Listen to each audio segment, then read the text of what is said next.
Terima kasih Anda masih bersama kami di iNews Sumut Inspiring and Informatif. Seorang oknum dosen yang juga berprofesi sebagai notaris yakni terdakwa Tiromsi Sitanggang kembali menjalani persidangan terkait kasus pembunuhan terhadap suaminya sendiri Rusman Maralen Situngkir. Dalam persidangan tersebut, setelah kematian korban, pihaknya sempat meminta kepada terdakwa istri korban untuk divisum. Namun terdakwa menolak suaminya divisum. Sementara kuasa hukum keluarga korban Ojahan Sinurat menilai hakim dan jaksa penuntut umum yang menangani jalannya sidang perkara ini dinilai cukup objektif.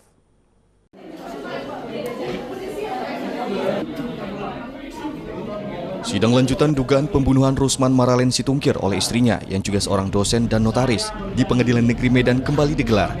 Dalam persidangan, jaksa menghadirkan 2 orang saksi dari pihak keluarga korban kepada para saksi majelis hakim yang diketuai Eti Astuti, mencecar sejumlah pertanyaan kepada kedua saksi seputar kasus pembunuhan ini.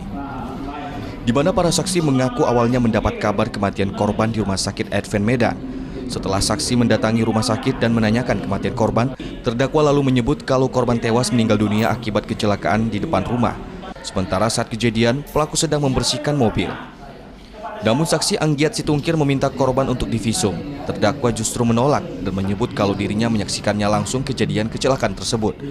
Hal inilah membuat pihak keluarga curiga, karena tanda-tanda kecelakaan pun tidak ditemukan di tubuh korban. Hingga kasus ini dilaporkan ke Polsek Helvetia. Dari olah TKP, petugas pun memastikan kalau korban meninggal dunia bukan karena kecelakaan.